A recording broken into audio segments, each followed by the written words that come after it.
Donc voilà, la bioélectronique Vincent. La question que s'est posée Louis-Claude Vincent, c'est comment l'eau peut-elle être porteuse de maladies et comment elle peut être porteuse de santé. Il était hydrologue au début du XXe siècle.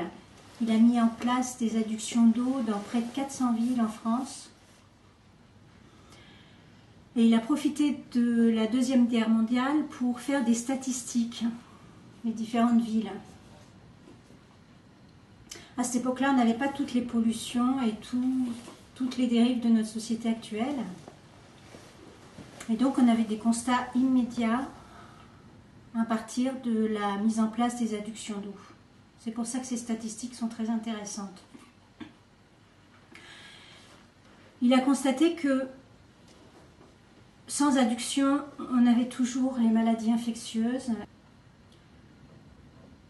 Et il s'est rendu compte que lorsqu'il y avait des adductions d'eau, si l'eau était traitée, effectivement, on avait de moins en moins de maladies infectieuses. Mais on avait clairement l'apparition des nouvelles maladies de société. Il a regardé ce qui se passait aussi au niveau des adductions d'eau, des eaux de source. Toutes les eaux n'étaient pas traitées. Les adductions permettaient d'amener des eaux de source de montagne. Et il s'est rendu compte que les eaux peu minéralisées étaient porteuses de santé. Et il a travaillé en collaboration avec des médecins, des chercheurs, pendant 3 ans. Et ils ont fait des milliers de mesures. Et ils ont été capables, entre autres, de retrouver en aveugle les maladies de personnes grâce aux paramètres de la bioélectronique qu'il avait définis. Donc les 3 paramètres, on a le pH, le RH2, qui est beaucoup moins connu, et le ρ, la résistivité. On reviendra sur ce 3e paramètre. Les 2 premiers paramètres, donc le pH et le RH2, on les retrouve dans la formule de Nernst. C'est le potentiel d'oxydoréduction qui nous renseigne sur ces 2 paramètres, le RH2 et le pH. Qu'est-ce que ça représente? Si on se place au niveau de l'hydrogène, on a un noyau qui porte un proton. Le noyau émet un champ magnétique. Il a un seul électron, c'est le plus petit atome. Il a un seul électron qui est porteur de l'électricité. On est au niveau électromagnétique. L'électron va être le jeu des oxydoréductions. Réclamé par les oxydants, il va être fourni par les réducteurs ou antioxydants. On va faire le rapprochement, mais on était en 1948. Louis-Claude Vincent parlait déjà d'antioxydants. Voilà, donc on a les électrons. Les électrons, c'est le RH2. On a une information qui nous renseigne sur les électrons disponibles. Et pour eux, le pH, donc le pH, cette fois, ça va être les protons, c'est-à-dire cette fois, c'est le noyau de l'hydrogène qui va être l'enjeu des réactions acido-basiques. Pour le sang, par exemple, ce potentiel-là, il est de l'ordre de 210-220 millivolts. Et on se rend compte à quel point toutes les fréquences électromagnétiques qu'on peut subir peuvent avoir une influence là-dessus. On va s'intéresser déjà à ces 2-là, et donc à celui-là qui apparaît forcément. À partir de là, Louis-Claude Vincent a créé le diagramme Vincent. On trouve ici notre pH. Il est acide ou alcalin. Alcalin ou basique, c'est la même chose. Donc, de 0 à 7, ici on a beaucoup de protons. Ici on a moins de protons au fur et à mesure qu'on se rapproche de 14. Le RH2, là, en bas, en dessous de 28, on est réduit. Au-dessus, on est oxydé. Et quand on pense réduit, on pense antioxydant. Là, ce que vous voyez sur le diagramme, c'est la représentation du potentiel d'oxydoréduction, le potentiel électromagnétique en millivolts. Voilà. Voilà, la ligne de 0 millivolts, qu'est-ce qu'elle représente? Ici, c'est l'oxydation, il faut penser oxygène. Ici, tout ce qui est au-dessus de 0, c'est la partie aérobie. En dessous, c'est la partie anaérobie. Représenter la limite vitale du sang, et vous voyez qu'elle est restreinte. Limite vitale, ça veut dire qu'au-delà de cette limite, c'est la mort. Le sang lui-même de santé, il est là. Les autres liquides humains, on a l'urine, la salive, donc c'est les 3 liquides humains que mesurait Louis-Claude Vincent. Donc les fonctions qui étaient analysées, pour le sang, la fonction immunitaire, parce qu'on va voir que sur ce diagramme, on peut situer les maladies. Donc on peut voir, lorsqu'on est en sang de santé parfaite, en fait, les maladies n'ont pas de prise sur nous. L'immunité, mais aussi la nutrition. Parce que le sang, il puise ses nutriments au niveau des intestins et il est influencé directement par les paramètres des aliments qu'on mange. Et ça, c'est une information intéressante. Et par l'air que l'on respire aussi. Donc, le sang, l'immunité et la nutrition. La salive, les fonctions digestives. L'urine nous renseigne sur l'élimination, bien entendu. Et c'est en plus l'image du milieu intérieur. Donc, je vais revenir là-dessus aussi, vous expliquer pourquoi. Donc, ce qu'on a constaté sur ce dessin, c'est que, sur ce schéma, c'est que la limite de santé, elle est relativement restreinte. Sortie de ces limites, on n'a peut-être pas immédiatement des graves maladies, quoique, vous le verrez plus loin, sortie de ces limites, on peut attraper des virus, des bactéries, des champignons, enfin bon, on peut avoir des problèmes de santé et que souvent on a des alertes, des petits problèmes, voilà, auxquels on n'accorde pas plus d'importance que ça, mais si on était au courant et si on connaissait la bioélectronique, on saurait, tiens, attention, mon sang est en train de se déplacer vers telle ou telle direction, en mangeant ceci ou cela, je pourrais rattraper avant d'aller plus loin et de tomber dans des choses plus graves. Et justement, la détérioration de la santé, c'est le déplacement des paramètres pour les liquides physiologiques. Dès qu'on sort de ces zones de santé, on se déplace vers des maladies. Donc je n'ai pas représenté toutes les maladies, mais il faut savoir que dans toutes ces zones-là, on trouve nos maladies de société. Tout ce qui est oxydation du sang, ce sont nos maladies de société. Et d'ailleurs, c'est pas pour rien qu'on parle des antioxydants. Mais là, on en comprend toute l'importance.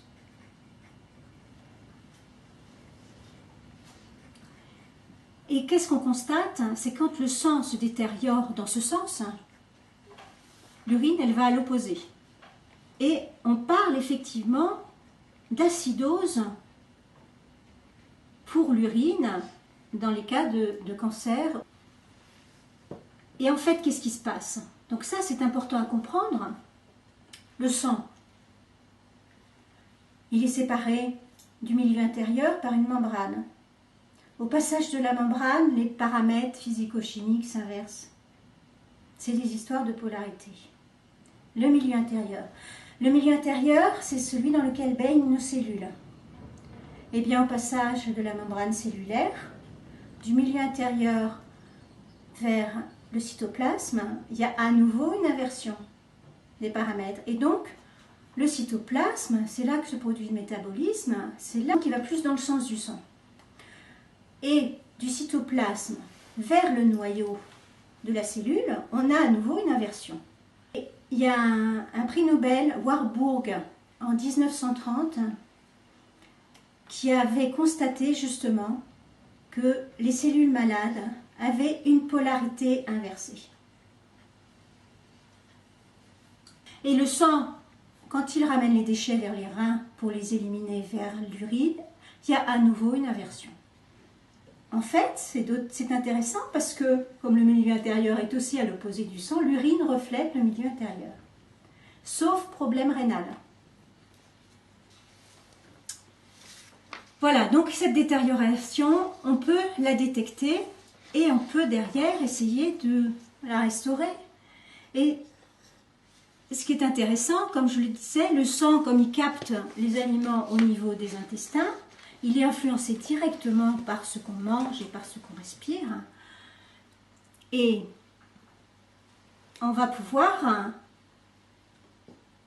déterminer ce qu'il est préférable de manger en fonction des milieux bioélectroniques définis sur ce diagramme. Donc ici, j'ai remis le sang santé parfaite. Vous retrouvez donc le diagramme. Dans cette zone 1, qui est riche en protons, riche en électrons, c'est la zone de construction de la vie en fait. On trouve ici, c'est tout ce qui est vraiment vivant. On y trouve donc les eaux de qualité. On y trouve les fruits et légumes crus et bio. Parce que vous verrez, les pesticides, c'est là-haut. On y trouve les ferments, les vitamines, les graines germées, les enzymes, les microbes utiles, les algues vertes, enfin tout ce qui est ça en fait. Tout ce qui est vivant. La deuxième c'est la zone de croissance. Et ici, on trouve donc... On est dans une zone qui est toujours riche en protons, mais pauvre en électrons. On y trouve les champignons, les mycoses, les antibiotiques, les aliments dévitalisés. Par les cuissons, enfin bon, il y a plein d'autres choses. Hein, c'est un exemple de ce qu'on peut trouver dedans. Le troisième zone, alors là, on n'a plus ni protons, ni électrons, ou très peu. Tout est figé. C'est la zone de dégénérescence et c'est là que se trouvent la plupart des maladies de notre société. On y trouve les virus, l'eau du robinet. Il est probable que l'eau du robinet nous apporte les virus, justement.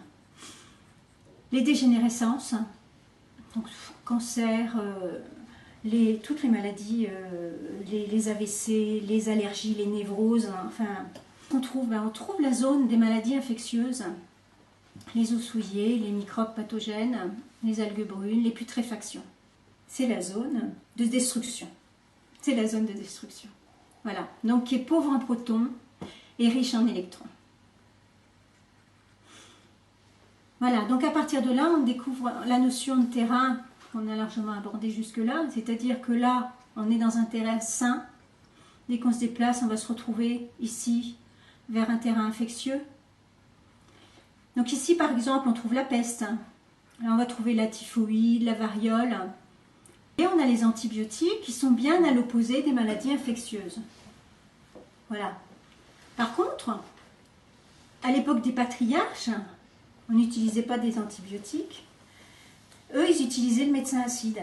Le troisième paramètre, il renseigne sur la fluidité, sur la légèreté de l'eau, sur la fluidité du sang. Donc, on ne pouvait pas mettre, là, il faudrait faire en 3 dimensions, on ne pouvait pas mettre cette résistivité. Donc, je représente les deux premiers paramètres, le pH et le ARH2. On retrouve donc notre diagramme, mais ici zoomé sur la limite vitale du sang. Ici, on retrouve le sang de santé. Et ici, j'ai indiqué les zones d'un certain nombre de maladies. Et ici, la résistivité associée à ces maladies. Donc on s'aperçoit par exemple que pour le cancer irréversible, on a quand même une fluidité du sang là, inférieure à 160 ohms centimètres, c'est un sang complètement tartré. Et on s'aperçoit ici, vous vous rendez compte la ligne des thromboses? Quand je vous disais le risque le risque, on a beau avoir ici un bon pH, un pH et un H2 correct, si le sang est complètement entartré, on a des risques d'AVC.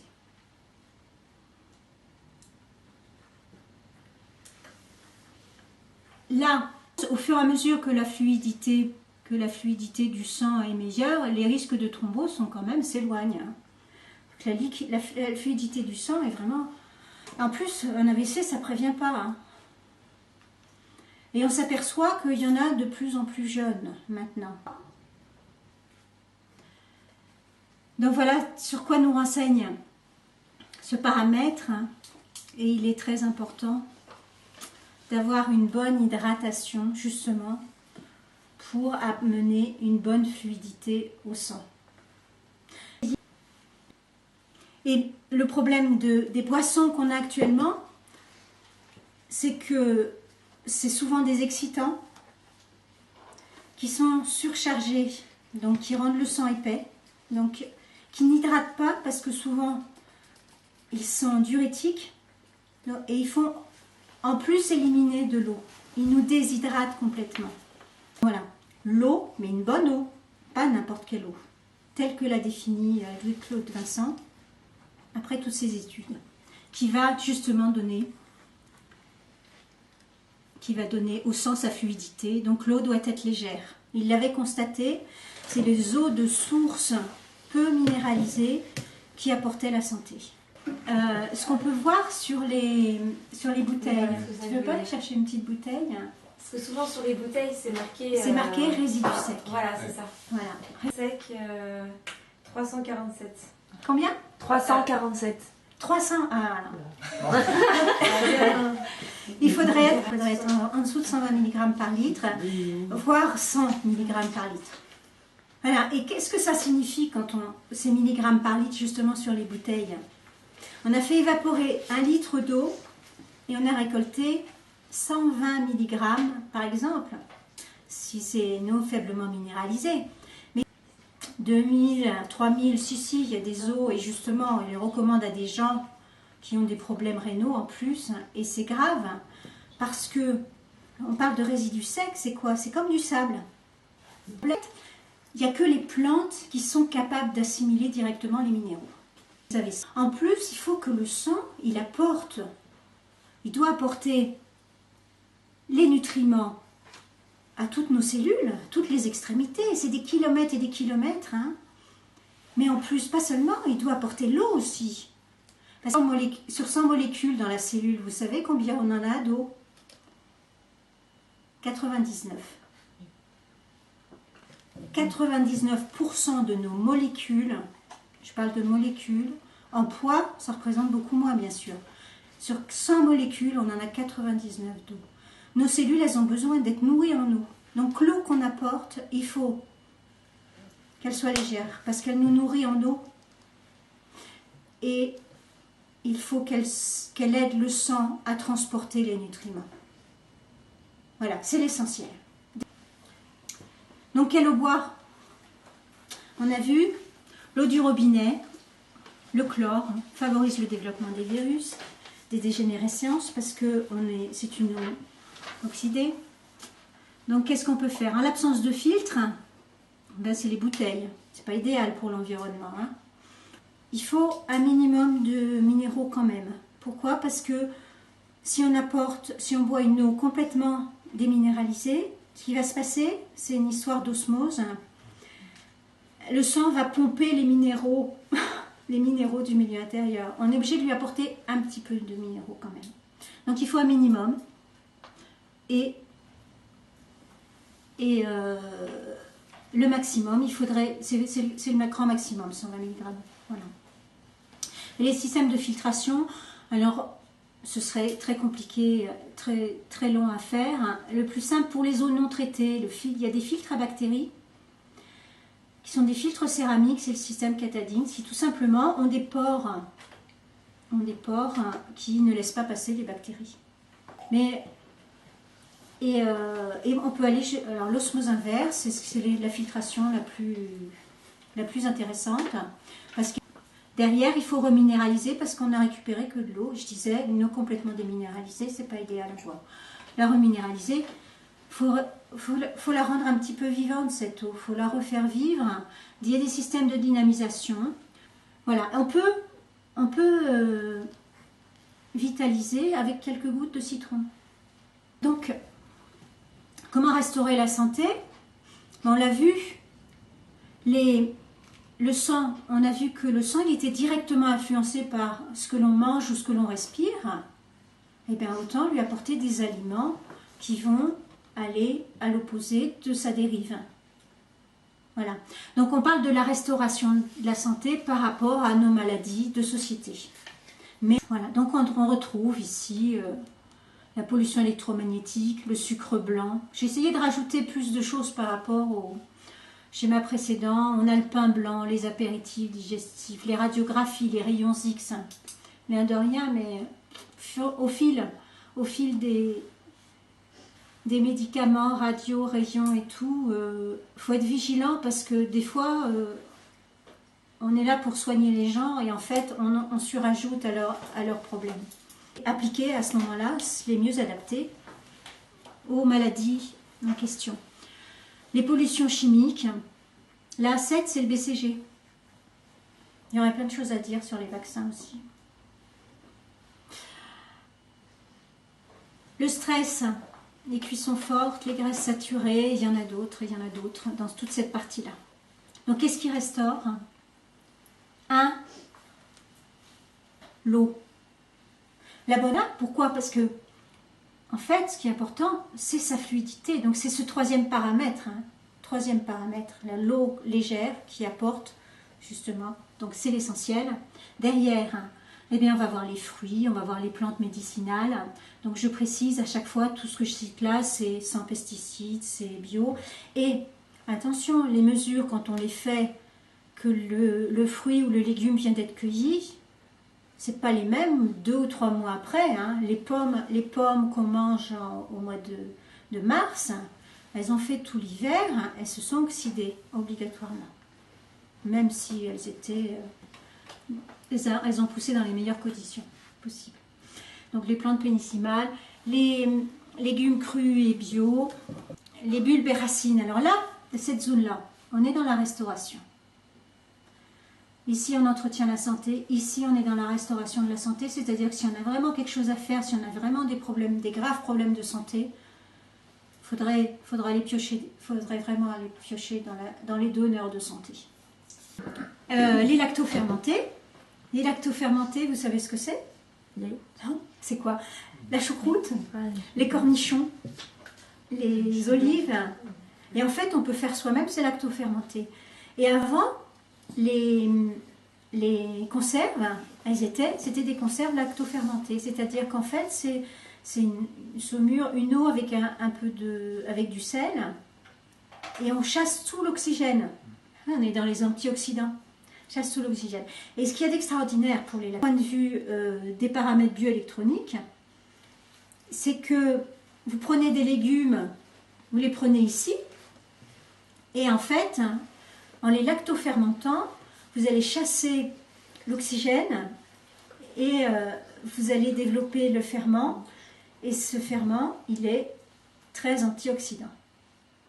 Les germes sont les plus antioxydants.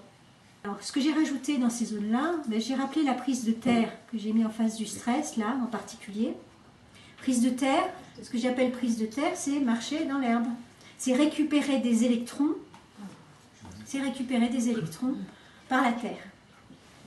Voilà, vous avez les vitamines, les aromates, il y en a beaucoup. Et oui, donc là, on se pose la question, parce qu'il y a autre chose qui entre en compte. Le sang, on a dit, il puisait les nutriments au niveau des intestins. Et il faut tenir compte d'un autre élément.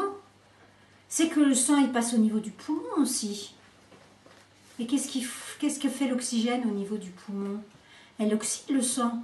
L'oxygène vient se fixer sur le sang, elle oxyde le sang. C'est-à-dire qu'on a déjà une oxydation du sang par le poumon. Et donc, on a besoin d'une alimentation réductrice. La phase d'échange au niveau du poumon, elle est de 400 mètres carrés, à peu près de cet ordre-là. Et au niveau des intestins, c'est la même chose. 400 mètres carrés les deux. Et en nombre de villosités au niveau des intestins et, en nombre d'alvéoles au niveau du poumon, on a le même nombre aussi. 300 millions, je crois, de villosités et d'alvéoles. Comme quoi, il y a vraiment un parallèle et la nature, sans doute, a voulu oxydation, réduction pour équilibrer notre sang, qui lui-même est légèrement réduit parce qu'il faut de la vie. Quand on est oxydé, il n'y a plus de vie. On est vraiment... Voilà. Et donc, l'importance de l'alimentation crue, bio et vivante. Et je disais, peut-être les crudivoristes, ils ont peut-être bien raison. Voilà. Donc voilà, quel avenir pour la bioélectronique? Ben moi, ce que je crois, c'est on est passé par un cycle où justement, on s'intéressait à tout ce qui était chimique, on s'intéressait à tout ce qui rapporte des sous et tout ça. Mais je crois qu'il y a une volonté de revenir à des choses naturelles, et je crois que la bioélectronique, elle apporte des réponses, et il y a vraiment des choses à approfondir, il faut aller plus loin et puis essayer de trouver. En Allemagne, ils ont continué, donc il y a des techniques de soins justement qui agissent au niveau électromagnétique, mais indépendamment des techniques, rien que de comprendre et de savoir où se situent les éléments sur le diagramme Vincent peut nous permettre simplement de rétablir des choses et d'avoir des signaux. Voilà. D'un seul coup, on a telle maladie, on a une grippe. La grippe, c'est dans la zone oxydée. Voilà, donc les références...